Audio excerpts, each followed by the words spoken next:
The update about 6ix9ine is that yo, he's working on music.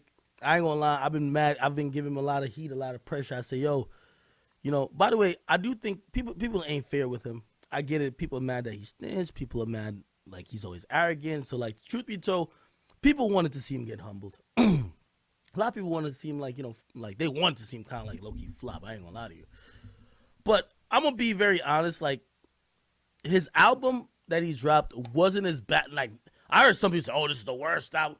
Nigga, that was not the worst album ever, nigga. You're tripping. He had a couple joints on there. It could have had more.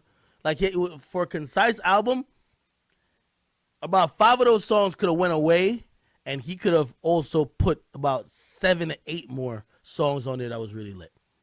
I'll give you that. Not saying it was the perfect album. Not saying it was a classic. I think it could have been a little bit more effort there. 100%. By the way, the song I did with it was fire. I ain't gonna hold you. But I think, in the aftermath of that, I am one of the people, I'm putting a lot of pressure on him. Like, yo, you got to create the best music you've ever created now. And part of him not being on social media is him kind of locking in. He's locking in, not trying to, just kind of go by what the fans, because that's what he does a lot of times. He'll make a song, he'll preview it, fans just love him. So they'll be like, oh, no, we want this song. And then, when it comes out, like, people start trashing or whatever. So now he's working on music. To be honest, it took about a week and a half for him to make his last project, if that.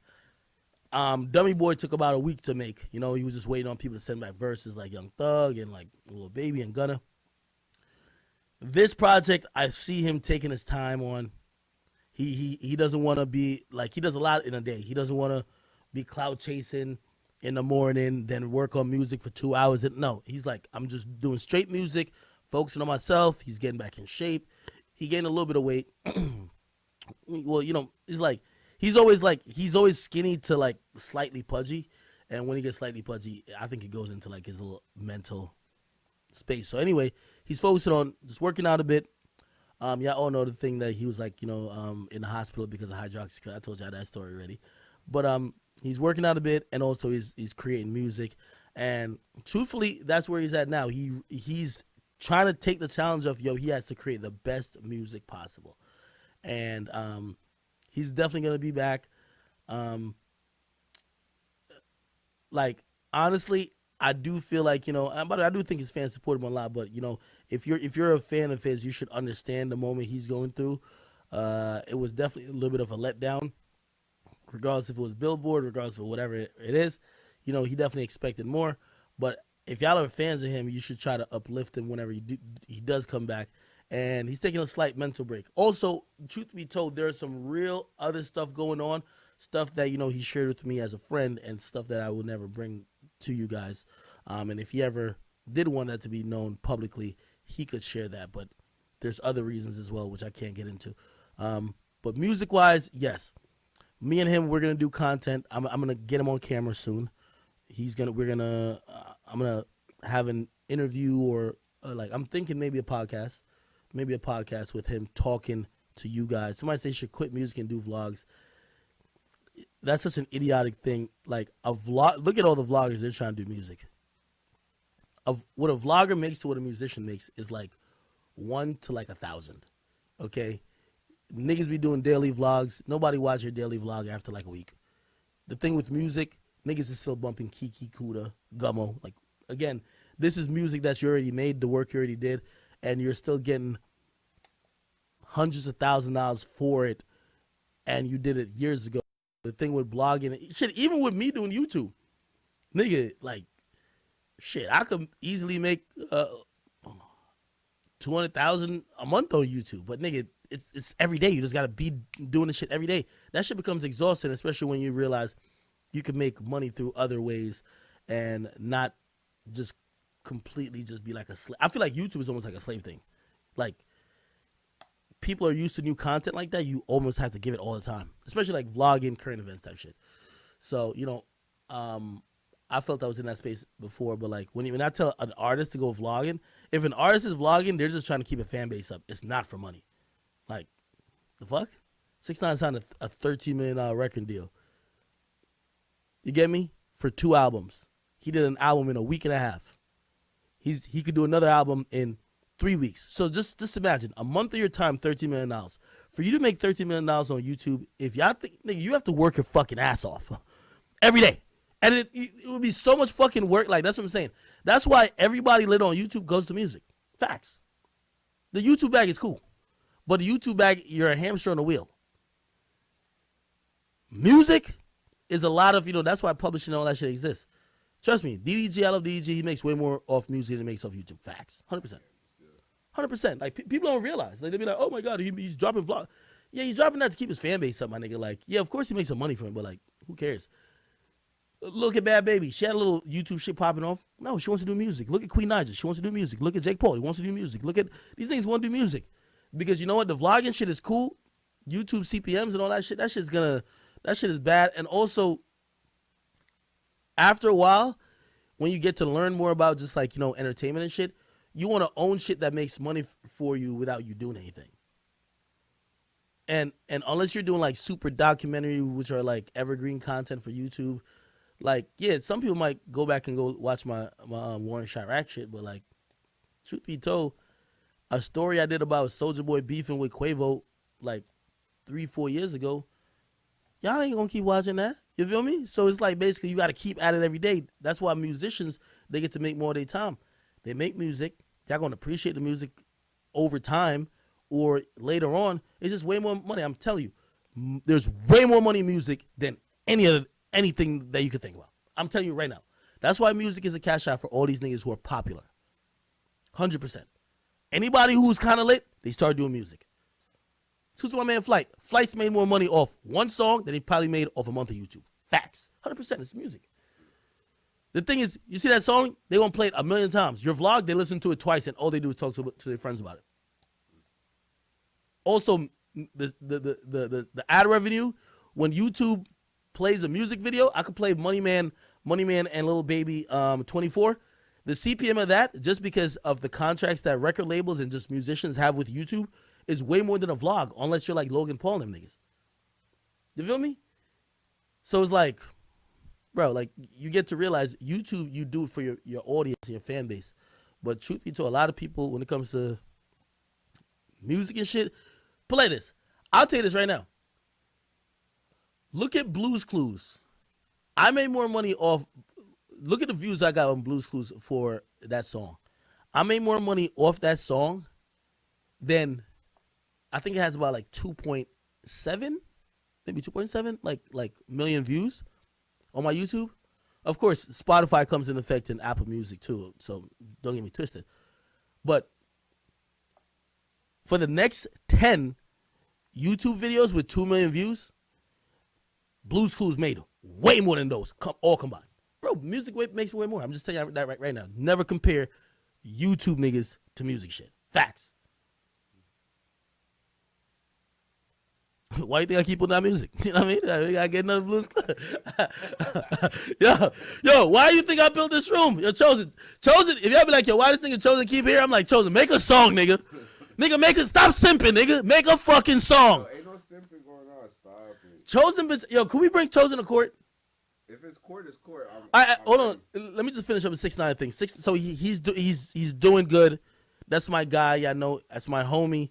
He's been very good to me. I try to be also very good to him. Again, me and him, we could still have good discourse, this and third. Of course, me and him, we would have had that conversation. Like, truth be told, like, y'all don't even know. We were almost here. Remember when he was about to do an interview, and everybody popped up like, oh, 6ix9ine tried to interview with me, this and third. 6 wanted me to do, but like, we both told, I said, 6, they want you to confront your haters. They know I'm your homie, bro. Like, that's cool. Like, we could do this anytime. It's the first time doing interviews since you got out. I'll give you the top 10 haters, and you hit them up and go get an interview from them, okay?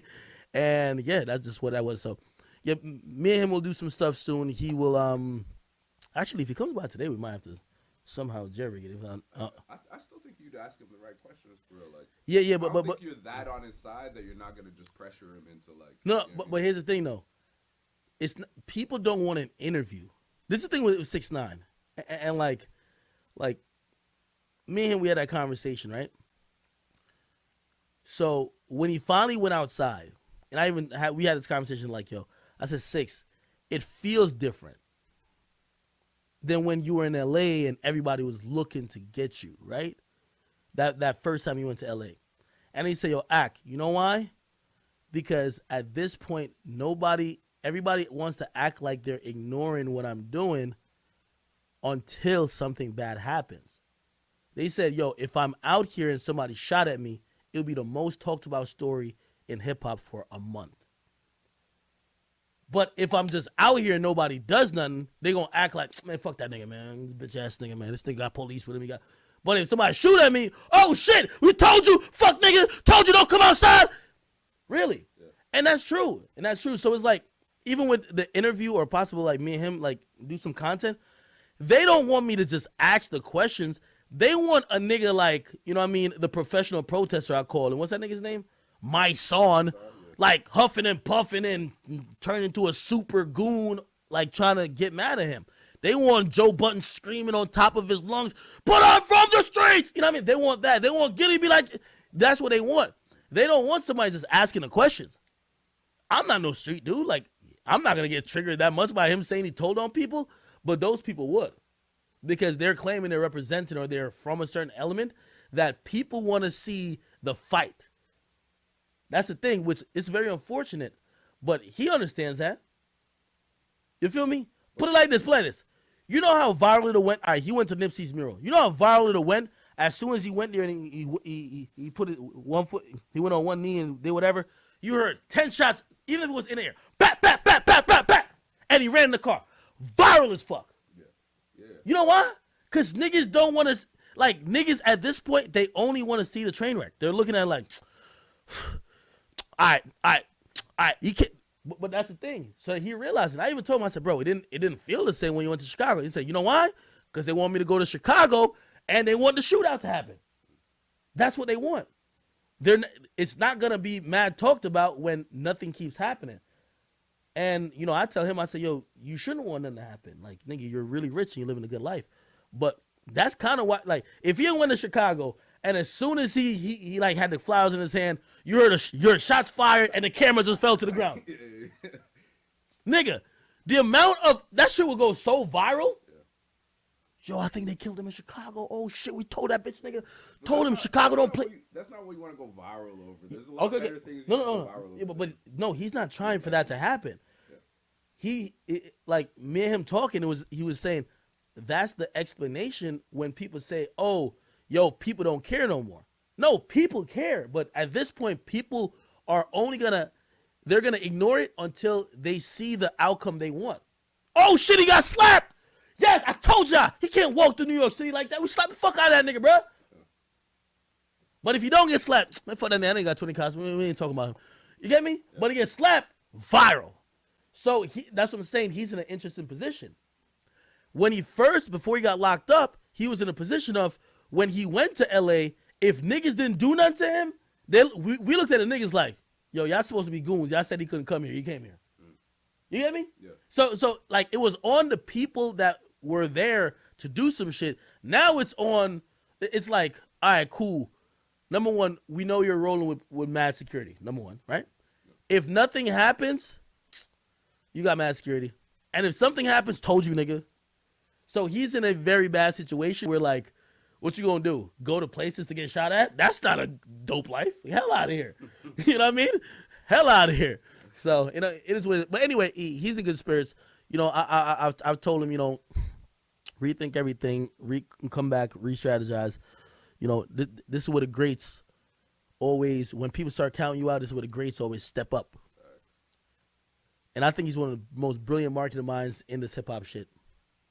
But this is where he got to, you know, learn from other people, too. Look at Lil Pump. Your Lil Pump is stalled. Lil Pump just dropped a preview to a song that sounded like it was 2017 all over again. Bro, it's definitely not 2017. Those gimmicks are up. Those gimmicks don't even work anymore. Are you going to evolve? Are you going to change? Are you going to come with something new? Are you going to just, like, rely on the same old thing that worked before but don't work now? 6ix9ine also got to figure that out, too. So we'll see what that is. All right?